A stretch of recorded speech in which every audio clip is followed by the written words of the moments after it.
Welcome to Conversations with Cecile, where my guest and I talk about everything life, family, love, community, and everything in between. In every community, there are those who safeguard our cultural heritage, preserving the stories and traditions that define us. Today, we have the privilege to hear from one such guardian, Elder Cecile, about her role in shaping cultural identity. Elder, what's your role? Well, my role right now is I don't care for the name elder too much, because our people seen us as the old people to help guide the ways. Yes. So I always use the role as kokum, meaning the grandma. The grandma, yes. Yeah. And to me, that's so important because I see myself as a kokum. I'm the one guiding the younger ones and trying to get them on the right track. Yes. So, yeah, that's my role in the schools and a role in the community and in my home. Yes. Yeah. And in your role as Kokam, was there somebody who paved the way for you to say, hey, when you're a Kokam, this is how things are done? Yes.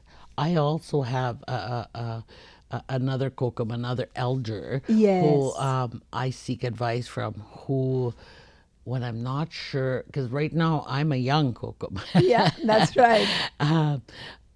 I call her. I have her on speed dial all the time, and whenever I'm not sure, of something, I will call her and I will ask her. So she helps guide you. Do you want me to say who she is? Oh, yes. Yes, We'll honor her and celebrate her Yes. for being that, right? Her name is Mary Lee.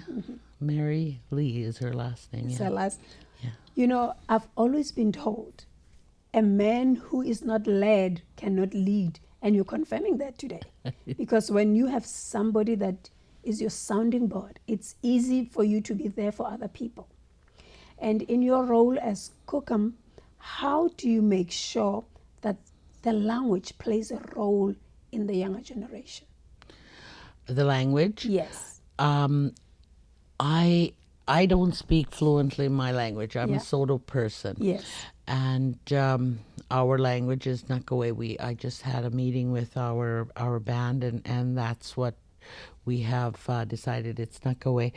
And I believe language is very important. It will lead our next generation, the young kids. It will lead them into leaders and cultural people, and having to live a good life away from all that negative influences That's right, in the community. The schools I work in are teaching the language. Okay. And it's very important. When I see a little child speaking the language, it just warms my heart your so heart, much. definitely. Oh, I don't even know sometimes what they're saying. It could be a little child in that day, and I'm like, oh, I just love that. Is that ever good? Like, to me, this is that is very important to have the language in all our children's lives. Especially when we suffer with not knowing our identity. The first place to start knowing who you are, find out the language. What is it that I need to say? What language defines me? Right. And that's rich, because when you work at the schools and you make sure that is happening, you're laying a good foundation. Yes. Language, culture, and knowing the history of their people is so important. We, at our schools, we take the kids out and teach them how to pick medicines. Yes. The medicines, that's very important. The land is very important. Yes. How to respect the land, respect each other.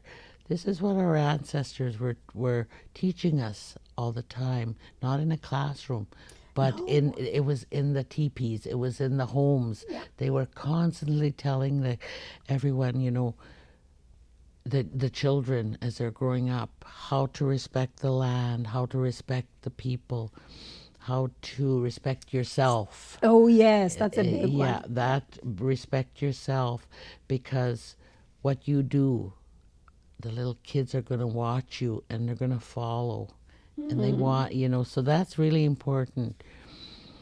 I believe that that's my role in telling the kids and my children Yes. to follow a good life, live a good life.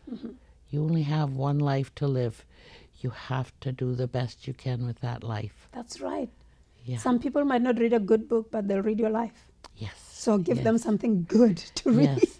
Always be nice to people. Always tell people, how beautiful they are. Yes. And we're so lucky we're not all the same.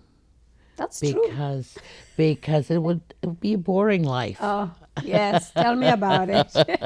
Yes, if we all looked the same and all were the same, it would be. But the Creator made us all different For a reason. and unique. Yes. And we all have, that's what I tell the kids when I go into the classrooms and my children. Yes. And they say, oh, I don't like my hair. I don't like this. Oh, you should be happy that you have that, you're the only one with that kind of a hair. No need to be negative. You special Yes, right here. Yes, yes. You mentioned something about how things were taught at home. Yes. So is there anything that you are doing to make sure that families transfer the same traditions, cultures, teach their children? It might be having workshops. It might be maybe having some ceremonies. How do you make sure that is done?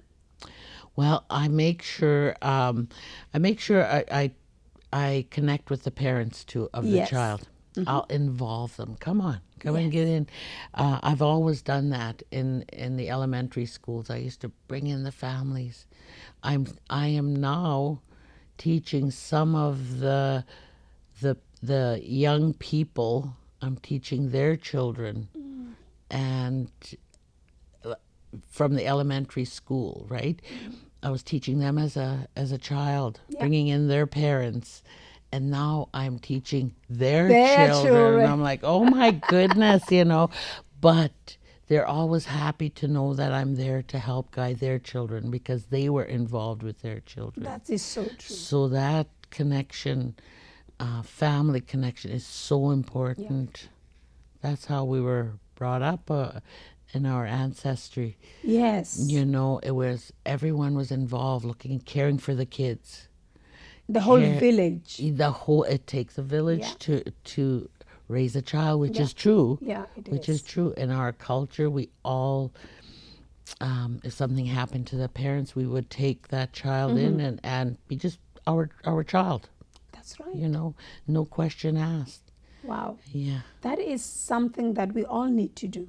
Make sure that we look out for each other. Right. Because we're living in times where people are so me, myself, and I. Yes. And to have a co-come that says, no, it's you and the rest of us. And let's look out for each other. Exactly. Yeah. That's what our traditions were. That was how we lived in harmony with the land. With the land as well. With the animals, all creatures, and with Mother Nature itself. We had to live in harmony with her because that's how we survived. That's why you got your food.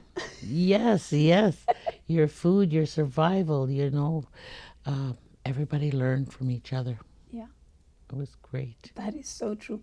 And one thing that comes to my mind right now is, yes, you work for the school division. Yes, you have your grandchildren and your great-grandchildren. So now your own children, how do they find your role in the community? How do they find my role? Yeah, like, are they happy mom is doing this? Or is like, mom, you're doing too much? Well, I think they tell me that a lot, especially when I'm limping around and trying to get to one place to another. I was like, Mom, you should rest now. Oh. But like my dad used to say, or my mom, there's plenty of time to rest, when you're gone. But till then, I'm going to keep going. I'm going to keep teaching our culture to whoever will listen. I will go out there and get I go to university Yes. and I'll teach some of the scientists about our culture, and they're like, they never heard that before, never heard any of my presentation. I do a Yes. presentation with residential schools, Okay. so I make sure that they understand how this came about and what happened to our people. Yes.